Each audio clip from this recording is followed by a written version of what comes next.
남편이 집 나간 지가 5일째인데 네. 연락이 안 된다. 우리 남편은 가정이 엄청나게 성실하고 성격도 굉장히 원만하고 그래서 주변에 누구한테 뭐 원망지고 원한지고 이렇게 살 사람도 아닙니다. 장 씨의 가족들이 차를 발견했다고 연락을 해요. 경찰한테. 발견했네.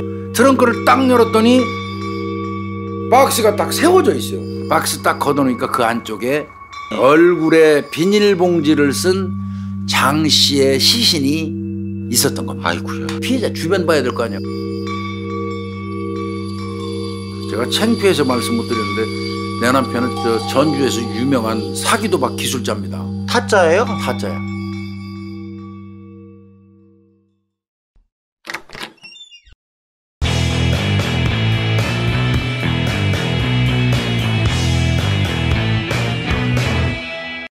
대한민국 살인사건 232회 전주 싸전다리 살인사건인데 네. 이 사건의 이제 그 시작이요. 네. 2004년도예요. 꽤 됐네요. 예, 2004년 2월 21일. 네. 그러니까 토요일입니다. 토요일 날이요.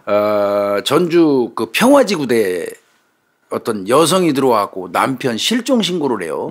그 내용은 이제 뭐냐면 남편이 집 나간 지가 5일째인데 네. 연락이 안 된다. 어디 갔어? 5일째인데 그리고 내가 그 주변에 있는 남편 지인들이라든지 이런 사람들한테 여기저기 연락을 다 해봤다. 해봤겠죠. 네. 그런데 역시 아는 사람이 없다. 이건 이제 놀래가지고 이 사건은 뭐 아마 바로 강력반으로 이첩이 된 것 같습니다. 강력반으로요? 그래서 전주 중부경찰서 강력반으로 사건이 이첩이 됐어요. 자, 이제 강력반에서는 당연히 이 사건 이제 접수하자마자 다시 이제 신고자 그 아주머니 이제 아내를 불렀겠죠. 네. 그래서 이제 여러 가지 조사를 했어요. 그럼 뭐 하는 사람이에요? 집 나간 남편은 뭐 하시는 분입니까? 그랬더니 장 씨인데 예. 40대예요. 예. 장 씨인데 건축업자다. 남편이 건축업자다. 건축업하시고. 그 집안에 뭐 불화 같은 거 뭐 또 아니면 뭐 그 바람 피우거나 뭐 이런 문제 있습니까? 하고 물어봤더니 우리 남편은 가정이 엄청나게 성실하고 뭐 그 애인이 있는 남자도 아니고 성격도 굉장히 원만하고 그래서 또 주변에 누구한테 뭐 원망지고 원한지고 이렇게 살 사람도 아닙니다. 와, 그러니까 이제 그 이 진술을 받아놓고 이제 형사들도 이제 수사 방향 설정에 입장. 그래서 형사들도 이제 나름대로 수사 계획을 짜고 이제 뭐 이렇게 한 것 같습니다. 우선 뭐 아마 내가 짐작하는데 제일 먼저 뭐 휴대폰이라든지 이런 거 이제 협조전 구해가지고 공문 만들어서 보내야지 또 날라오고 하니까 수사 개시가 되잖아요. 그렇죠. 바로 즉시 하는 거는 뭐 수색밖에 없는 건데 네. 그런 와중인데 그 다음 날이에요. 그 다음 날 네. 신고하고 그 다음 날 이 없어진 장 씨의 가족들이 그런데 차를 발견했다고 연락을 해요. 경찰한테. 발견했네. 그래서 이제 트렁크를 열어봐요. 최종적으로. 네. 예. 트렁크를 딱 열었더니 트렁크 열자마자 이렇게 박스가 딱 세워져 있어요. 안쪽이 안 보이게. 예. 비닐봉지를 쓴 장 씨의 시신이 있었던 겁니다. 아이고야. 날짜를 보면 2004년 2월 22일. 네, 그 다음 날 10시 45분. 네.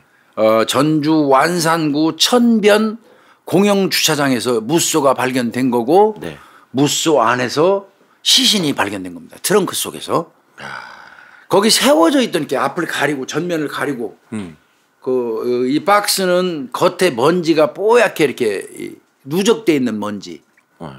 그런 채로 이렇게 세워져 있어. 먼지는 상당히 묻어 있더라. 이렇게 손으로 만지면 이렇게 가듯이 묻듯이. 그리고 시신에는 검은 비닐봉지가 씌워져 있고 반드시 누운 상태. 그리고 옷은 나갈 때 그대로 정상적인 복장. 운동화도 신고 있었어요. 그리고 보니까 머리에서 흐른 혈흔이 트렁크 바닥에 흥건해요. 그리고 바지의 오른쪽 허벅지 부분에 혈흔이 좀 묻어 있고요. 바지 좌측에는 족흔적이 있더라는 거예요. 발로 밟은 것처럼. 밟은 거네. 그래서 이제 족흔적은 채취해가지고 감정 의뢰를 해요. 이제 그렇게 했고 이제 뭐 이건 미리 얘기하고 상관없겠다. 족흔적 비슷하게 이렇게 막 이렇게 줄감게 흔적이 있어서 채취해서 보냈는데 나중에 감정 결과 받았더니 그게 이제 트렁크에 설치되어 있는 히터에 접촉됐던 히터 이거 그런 문양으로 이제 확인이 됐는데 그래도 현장에서는 그거 굉장히 중요하게 봤던 거고요. 그러니까 이제 어떤 면에서는 그 족적은 실패한 겁니다. 실패네. 근데 운동화를 신고 있었다고 그랬잖아. 일단 매듭이 헐거워요. 거기에다가 거기에 좀 이상해서 고리를 봤어요. 고리 부분을. 예. 이 묶은 고리 예. 부분을. 예. 그랬더니 고리 부분이 밑으로 향해 있어요. 그리고 막 벗고 있는 걸 신겼다는 얘기밖에 안 되잖아요. 거의 그렇게 그렇죠? 유치하죠. 그다음에 상식적 일단 그건 그렇게 예, 하고요. 예. 트렁크 안에는 비닐봉지 이외에는 전부 다 피해자 물건이에요. 다른 그 예. 범인이 뭐 갖다 놓은 물건은 하나도 없어요. 예. 그 검은 비닐봉지였다고 그랬는데 이제 추후에 확인해 보니까 그게 이제 검은 게 아니에요. 원래는 바탕은 파란 비닐봉지. 파란색이요. 피가 이제 흥건히 예. 보이고 뭐 하다 보니까 예. 비닐봉지를 씌우고 그 위에다 다시 검은 비닐봉지를 씌운 거예요. 그다음에 이제 가슴하고 예. 하복부 아랫배 쪽에 시반이 관찰이 됐어요. 이건 무슨 소리예요? 바닥에 닿았다는 얘기잖아요. 그러면 그쪽에. 이 시체를 아까 시체는 반드시 누워 누워 있다고 있다고 그러죠. 하늘 보고요. 예. 누워 있었으면 원래는 그 상태에서 죽었으면 등 쪽에 등이지. 생겨야 돼요. 시반이. 예. 그런데 이 경우는 하복부 쪽에 앞부분에 생겼다는 얘기는 어딘가에서 죽여가지고 엎어져 있어서 한참 있다가 시신이 형성된 상태에서 트렁크로 옮겨져 갖고 그때는 반드시 누워져서 일로 옮겨졌다는 얘기예요. 그렇게밖에 안 되네요. 그러니까 네. 이거는 바꿔서 얘기하면 살해 장소와 유기 장소가 다르다. 차는 아니란 얘기네요. 네, 그렇게 이제 할 수 있는 거예요. 그러니까 살해 후에 일정 시간 동안 엎어놨다가 시체를 네. 그리고 갖다 옮겼다는 네, 결론이 나오는 맞습니다. 거예요. 예.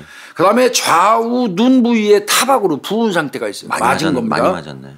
머리 찢어진 게 있어요. 머리 열창. 열창. 함몰골절이 6개 쏘았어요. 그리고 두개골 파열이 치명상으로 보였어요. 머리가. 결국 둔기로 인한 두개골 골절이 사인이라고 생각이 들었고요. 그때 망치 아니면 쇠파이프 종류 뭐 이런 정도로 이제 아마 생각을 한 것 같고 그런 그 쇠파이프나 망치 그런 둔기로 공격을 해서 방언이 없었고 그때 이제 죽인 다음에 얼굴에 비닐 씌우고 차량으로 옮긴 것 같다. 잠시 뒀다가. 그러니까. 예, 그러네요. 이제 요렇게 이제 경찰들은 추정을 했어요. 그래서 차량 면밀히 살펴갖고 지문 같은 거 이거 봤는데 다 네. 닦였더라는 거예요. 닦은 거예요. 차에는 지문 전체가 싹 다 닦여 있더라는 거예요. 그리고 이제 그 주차장 부분에도 뭐 버리고 간 거 흘리고 간 게 있는지 뒤졌겠지. 담배꽁초까지 다 주워서 했는데 거기서 특별한 거 못 찾았어요. 그래서 이거는 살해된 장소는 실내다.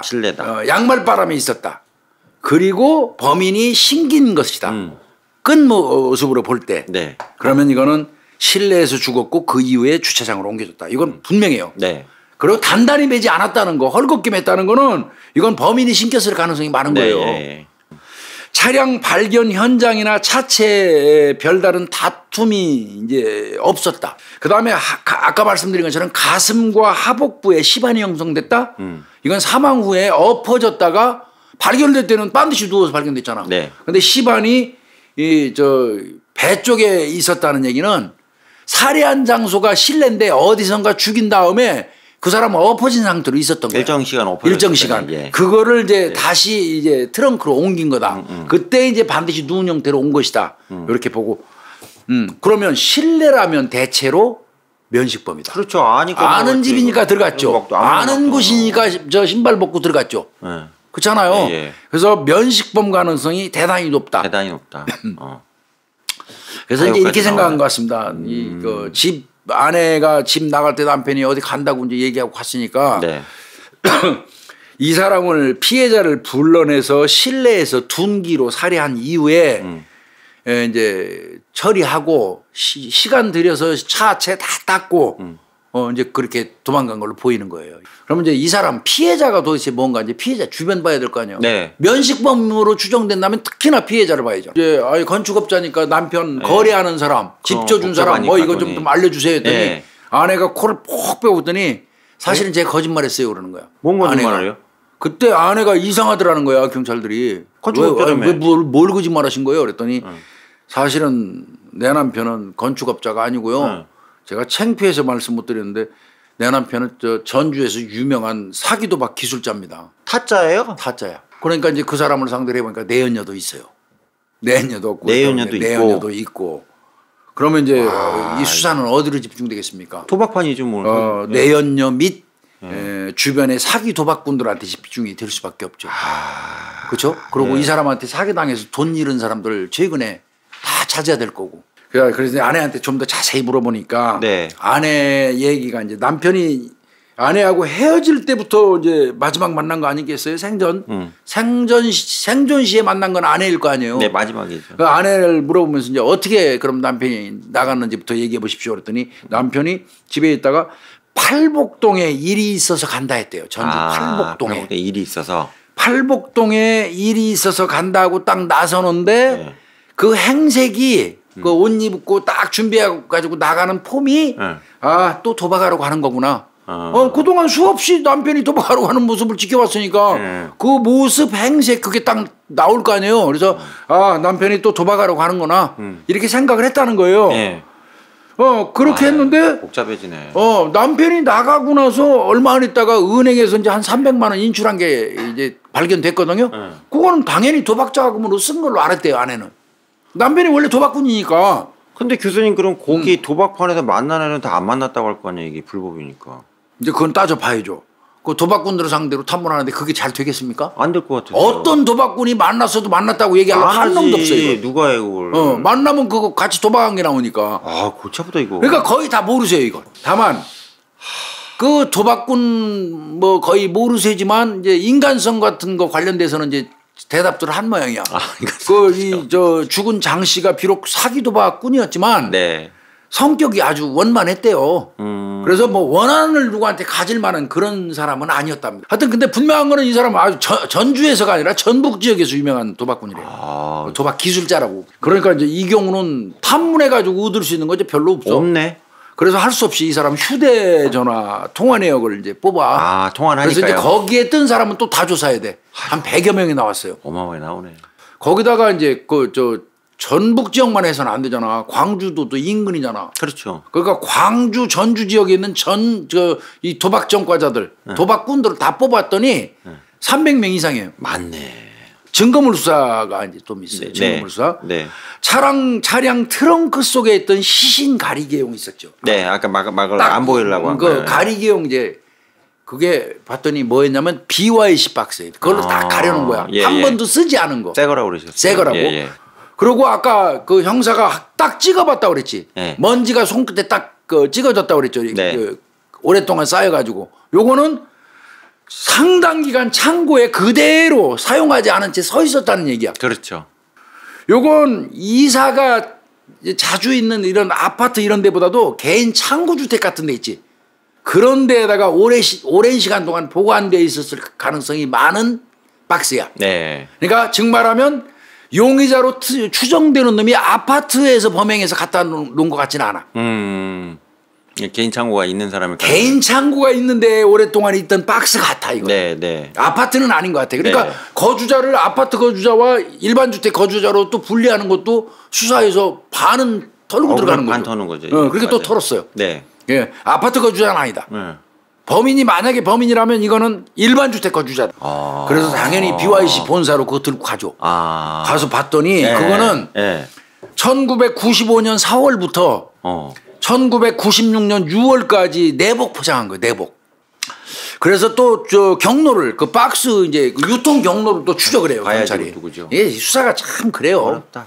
해봤더니 전주시 송천동 땡땡 포장으로 수만 개가 납품전돼 있어요. 그리고 거의 다 썼고 미사용한 박스는 한 30개에서 40개가 있었어.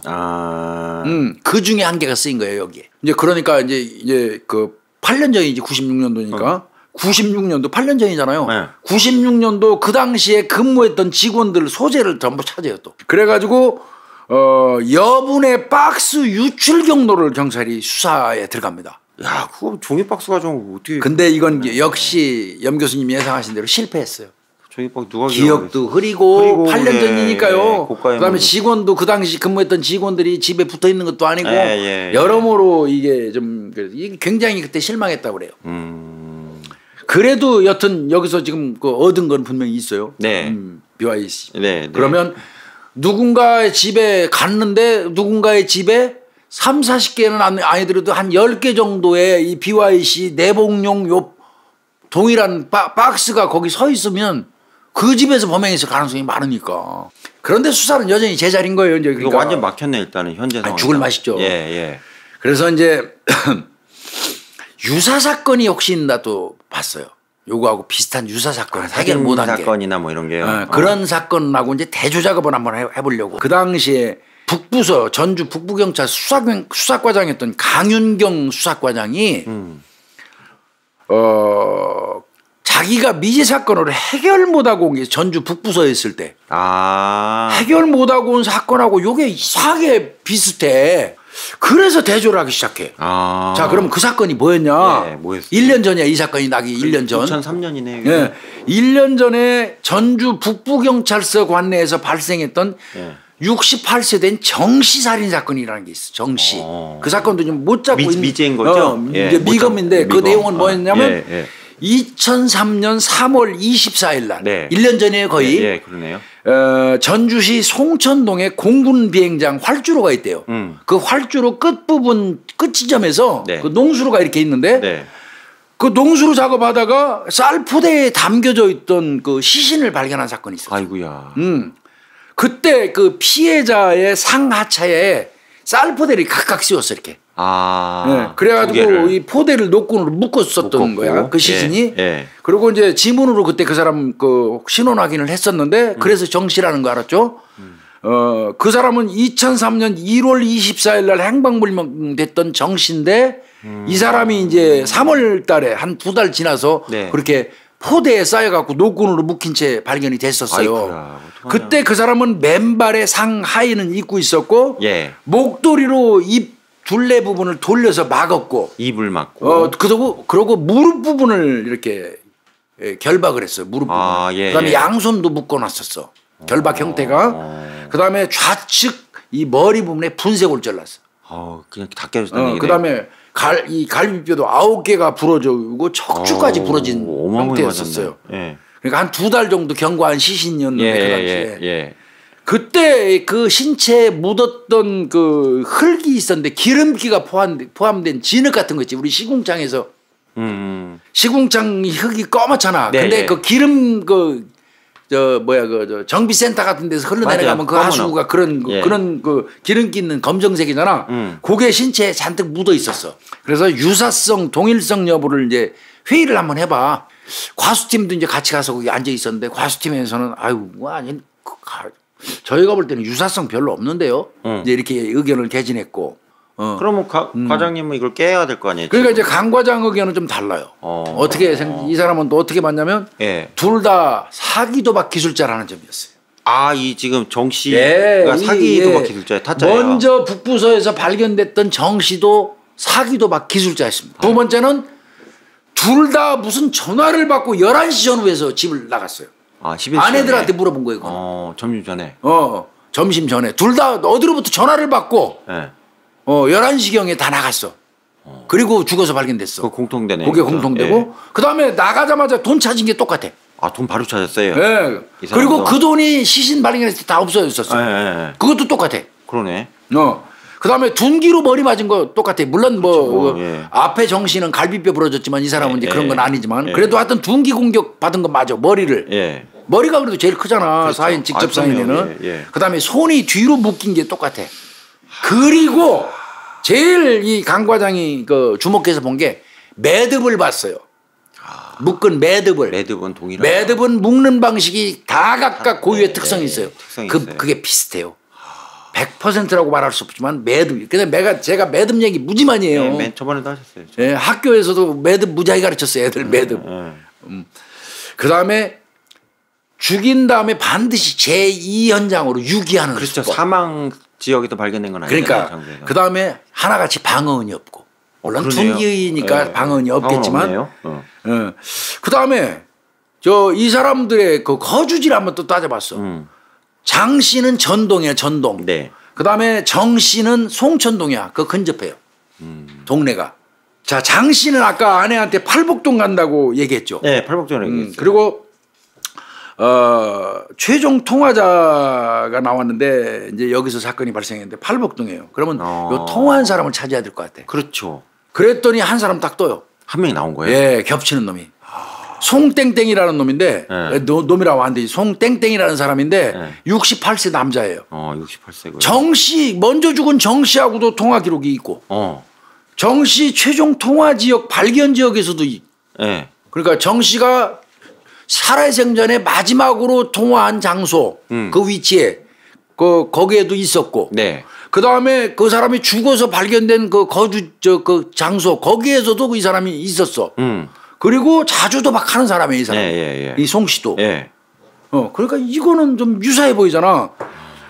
그런데 이제 그 당시에 통화한 거 내역 이외에는 그 사람은 다른 증거는 하나도 없잖아. 없죠, 그죠. 통화 겹친다는 거밖에 없는 거, 겹친다는 거. 정황상. 그리고 나이도 많고 68세고 68세 먹은 사람이 망치로 막 사람 때려서 죽여갖고 깔끔하게 이렇게 처리할까? 그렇죠. 그리고 거기에 죽은 두 사람이 도박하는 그 장소에 송 씨도 자주 가서 도박을 했었어. 그것까지 나왔어. 그러니까 송 씨를 주목하지 않을 수가 없어. 이거는 뭐 어떻게 좀 보긴 봐야겠네요. 그죠? 예. 그러니까 수사라는 게요 묘하죠. 발생해서 해결 못한 사건인데 그러니까 유사성을 파악하고 두 사건의 공통분모를 찾는 작업이 필요한 거예요. 근데 이 송 씨를 이제 확인을 해봤더니 전 재산을 거기서 탕진한 사람이야. 아, 도박 중독. 심지어는 이 사람이 도박에 미쳐가지고 그 당시에 아내가 응급실에 흘려가고 막 크게 아팠대요. 수술비가 있어야 되고. 근데 아내 병원비까지 홀라당 잃었어요. 완전 중독이네. 이 중독했던 거죠. 그리고 그 이후에 아버지가 아내 입원비 치료비가 병원비까지 날려버리니까 자식들이 아버지 죽다. 그 바람에 아내가 사망한 다음에 자녀들이 뿔뿔이 흩어졌어요. 그래서 이 사람은 뒤늦게 이제 도박꾼들한테 사기당한 거를 깨우치고 이제 뭐 사전딸이 가서 고수톱 노인들하고 고수톱 정도나 치는 정도예요. 그렇다면 아까 얘기한 것처럼 이제 아이고 사전딸이 밑에서 정가 아까 정 씨, 장 씨한테 돈 잃어가지고 감정 때문에 이거 죽였다면 범행동기 성립되잖아.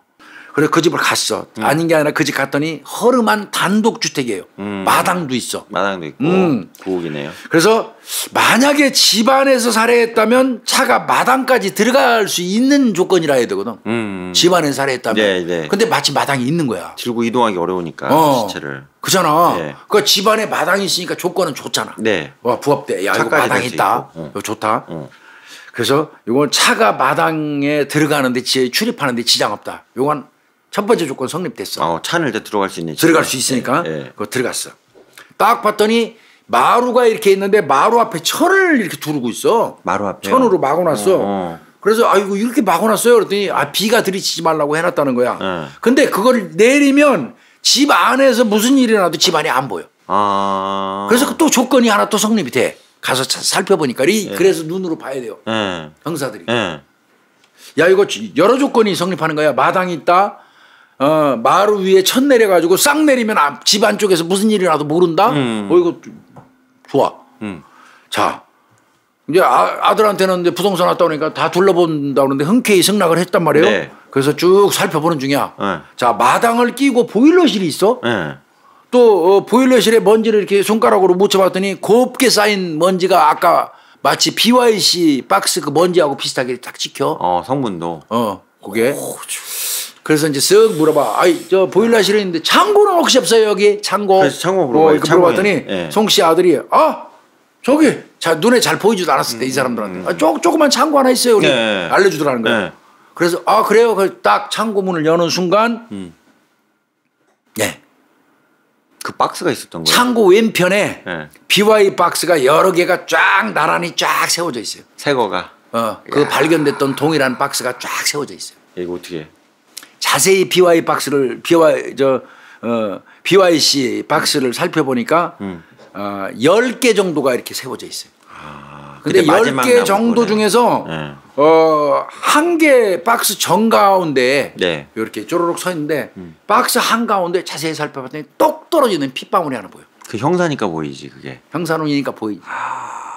박스 한 개의 핏방울이 똑 떨어지는 게 보이네. 그냥 그 즉시 수사본부로 전화한 거예요. 감식반 빨리 출동. 오라고. 감식반 출동. 그 피가 장시 피면 이건 볼 것 없이 범인이죠. 그렇죠. 감식반에 감식 요청. 그 동시에 감식반 불러들이면서 그 동시에 아들도 경찰서로 데려가고. 그 송 씨도 찾아가고 경찰서로 데리고 와서 각각 분리시켜놓고. 그 다음에 과학수사팀에서는 안방에 들어가서 아무래도 이 커튼 치고 마루 쪽에 친 게 방 안에서 범행이 있었던 것 같아. 창고는 아닐 거고. 창고는 살폈는데 그렇게 많은 피는 없어. 박스 찾는 과정에서 범행하면서 나한테 묻었던 피가 나카르니 박스 하나에 떨어진 걸로 보이니까 방 안쪽에 루미놀 분사했어. 루미놀 분사.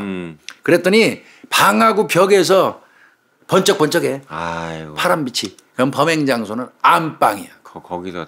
근데 왜 안방으로 경찰이 추정했냐면 도박꾼인데 도박한다고 불러냈다면 방으로 불러들였겠지. 그렇죠. 방으로 갔겠죠. 창고로 불러들여 도박하자는 사람은 없잖아. 그러니까 경찰 입장에서는 애초에 1차 머릿속에 뭐가 있었냐면 범행 장소라면 방이다.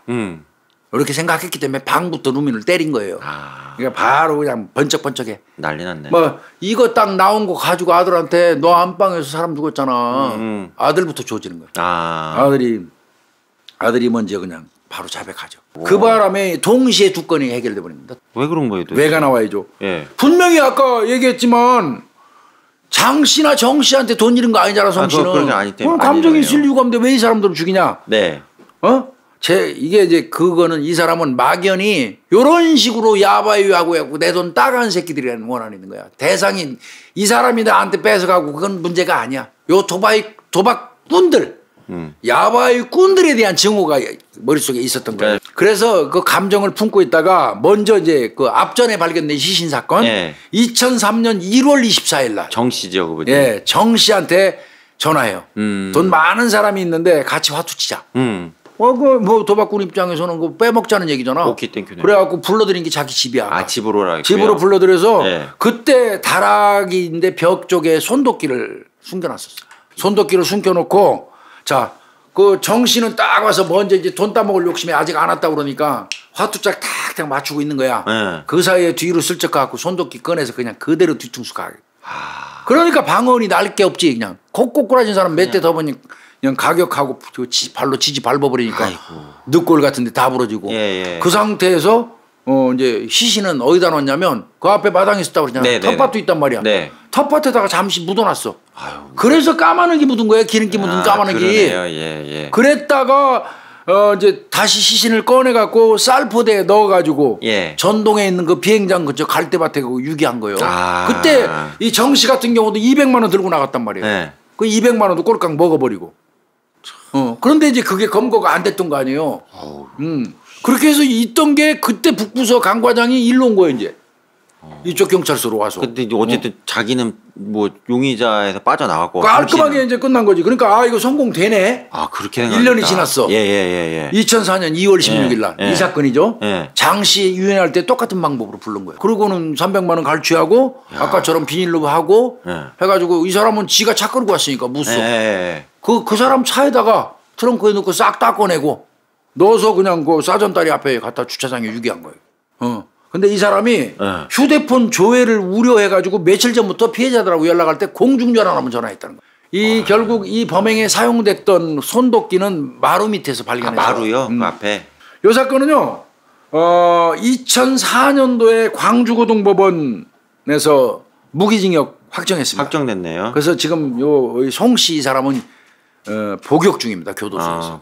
이 아들 같은 경우는 죽인 거는 알았던 거죠. 죽인 거. 같이 공범은 아니지만. 그래서 아들도 이제 일정 부분 처벌을 받았고요. 전주 사전 딸이 결국 손도끼 살인 사건. 그러네요. 두 건에 처음에 대해서. 이제 망치로 알았었지만 결국 마루 밑에서 손도끼 찾았습니다. 잔인합니다 이거 진짜.